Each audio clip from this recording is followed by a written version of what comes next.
Welcome, journalists. I want to appreciate your coming. It's not easy to come around. We are not in the city center, so I really want to thank you your time that you spent coming down here. My press statement is more about my bid, but I'll start with what has happened to me, because people want to know after my health whether I can still continue to be a contestant. There's been talk about contestants, so that's why I really needed to make this press statement. Greetings to all. On the 15th of September 2020, I announced to the world that I had tested positive for COVID-19 because, as a public figure, I had that responsibility to my country and to the world. It is unfortunate that many thought and still think that the pandemic does not exist. It is real, and it is infecting and affecting many Zimbabweans and many at large. Let us therefore continue to be cautious and take all necessary measures to prevent its spread. I tested negative to COVID-19 and am now fully recovered and raring to go. As you can see, I'm looking much stronger, and I don't have any ailment other than the normal blood pressure that I have. So I am fit to run for any position in the public office. Many thanks to the hospital staff that did their best for me under difficult circumstances. I came face to face with the realities of our collapsed health delivery system. Hospitals are offering the barest minimum of care due to unavailability of adequate PPEs and medicines. Vital tests are very expensive, beyond the reach of the majority, and take long to be done. And there is a critical shortage of specialists to interpret results and attend to patients. There are no known drugs to cure COVID-19 except for the provision of oxygen and steroids to those with respiratory complications. Besides that, all the caregivers do is to create the ideal environment for self-healing. It is imperative that a cure is found. In this endeavor, the government must allocate resources towards research. We have no excuse, and we must not wait for outsiders to develop a cure for us. We must strengthen our health institutions, both the traditional herbal and the international medical systems.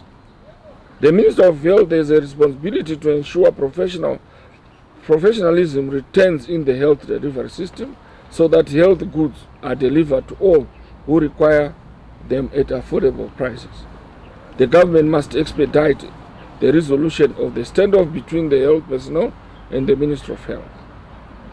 I have spent a whole lot of time reflecting on the developments in both my party MDC-T and the nation. I had the chance to reshape and perfect my vision for the party and Zimbabwe. My bid. I will reiterate my message I sent out to you on the 21st anniversary this year. I repeat, I am offering my candidature for the presidents of the MDC-T at the impending Extraordinary Congress. As I said, I'm fit, I can run, and I can do it. If voted at the forthcoming EOC, I will gratefully serve as the president of our great party. With the plan of action I have, I am convinced that together we can build a formidable team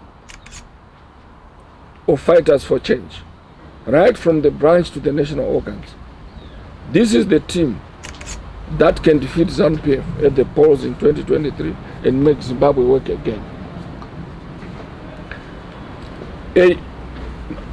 Our vision, a united, virtuous MDC family working together harmoniously to win the 2023 harmonized elections and delivering the Zimbabwe we all want.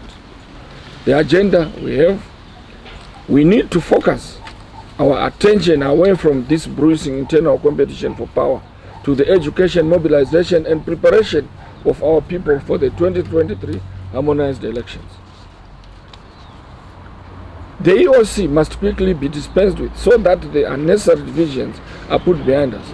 Coming up with Dr. Morgan Richard Tsvangirai's successor should not be a dog-eat-dog affair, as is being suggested by our structures. The members of the party must quickly and democratically build consensus around an ideal candidate before the event. The Congress should be there to endorse the candidate, as has been our tradition since our inaugural Congress in 2000. It should not be a difficult matter, as all candidates are known to the Electoral College. The MDC-T EOC must be quintessential of a democratic process that the country, Africa, and the world would emulate. As a matter of principle, all those who respect democracy, constitutionalism, and fair play must never allow or be part of a process with a predetermined outcome, and that does not meet the above standards, which we demand from ZANU-PF all the time. Genuine democracy is a principle the heroes and heroines of the liberation struggle sacrificed for. It is one of the founding values behind the formation of the MDC. An intra-party and inter-party dialogue is a critical function of any serious leadership of any organization. Indeed, as Zimbabwean people, we must dialogue among ourselves in order to find lasting solutions to the problems that have been with us for decades. The political polarization that has brought mistrust among Zimbabweans and stalled economic progress must come to an end. It must never be the question of us and them, as we are members of the same family, where everyone, regardless of class, gender, and ethnic origin, must have equal opportunities to participate in the governance and economic activities of the country. The government's distributive authority must be used to benefit all Zimbabweans. All our youths, women, and men must be included in all government empowerment programs. To this end, our communities and different cultural groups must be organized around a shared national vision that should result in the rebuilding and respecting of our national institutions. The following will be priority areas that will be given urgent attention soon after assuming office as president of the party. Restoration of MRT House and legacy. The sacredness of MRT House, formerly known as Harvest House, which is our national headquarters, will be restored. It is an august house that must never be defiled by unnecessary and unreasonable fights. Democracy. Restoration of constitutionalism and respect for all organs of the party in collective decision making. MDC is an institution that is respected as the largest opposition party poised to replace ZANU-PF. It must therefore respect its values and observe international best practices governing modern democratic institutions. People's participation.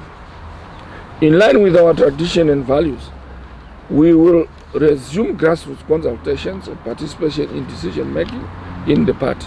Wisdom is not preserved for the few at the top. Elected officials, MPs and councillors will always come from the people. No imposition of candidates and no corruption in the selection processes.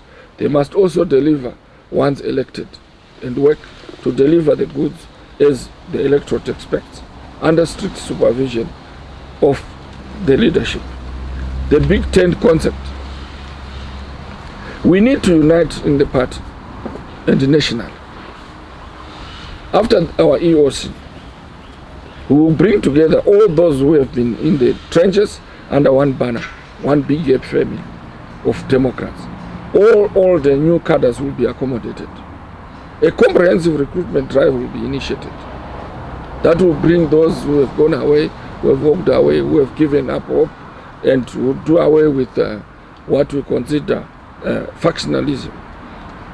Political victims.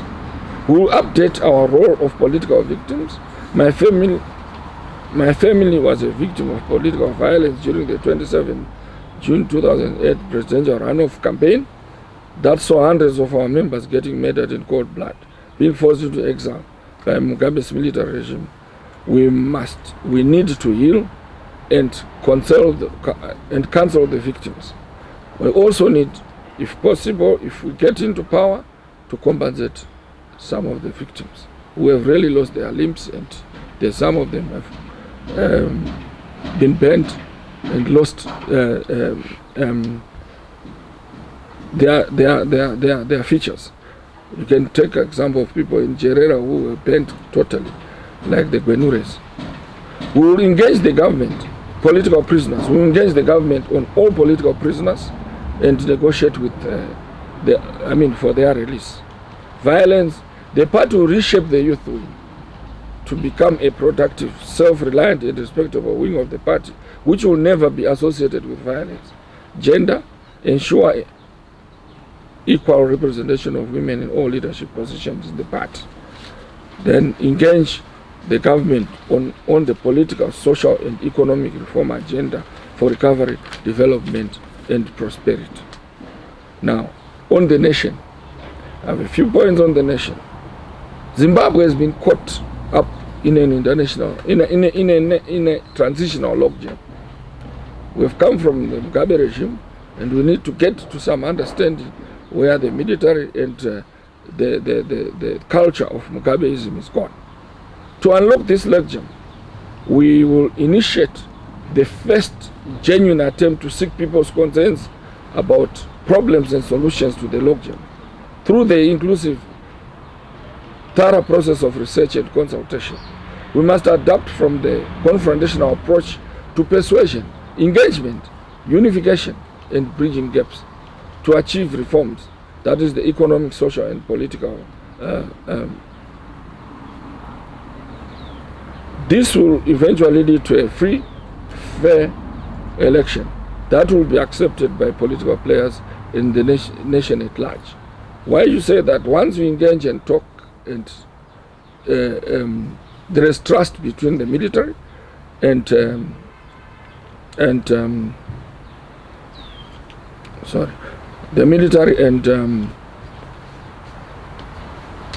the political groupings, it is easier to take power. And as you know, you cannot take power without the consent of the military. And right now, you have a military government, whether you like it or not. You have to negotiate power with the powers that be. You cannot take, even if you have almost 100% votes, you may not get it. That's why you saw Mugabe move away. We need to work together to ensure that economic problems bedeviling our country, such as poverty, corruption, skyrocketing prices, erosion of income, lack of investment, become a thing of the past. The country has to focus on socio-economic development and choose dependable economic partners and destinations. The guiding principle will always be that Zimbabwean problems can only be solved by Zimbabweans when we sit down together as brothers and sisters. I always use one term that we are all related to some extent.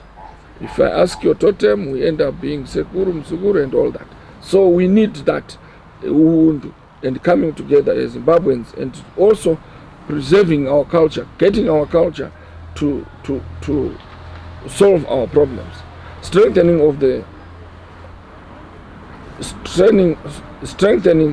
and respect for state institutions. There is need to reform our state institutions so that they become more robust, technical, and compliant to dictates of their respective functions. This will ensure that there are checks and balances in the governance system. If elected MDC president at the EOC, I will ensure that we get into the 2023 harmonized elections as a united family with one objective of taking over power from ZANU-PF so as to change the fortunes of Zimbabwe. We must not betray the people of Zimbabwe who in more than 20 years have invested so much into this project of change for a better Zimbabwe. I thank you.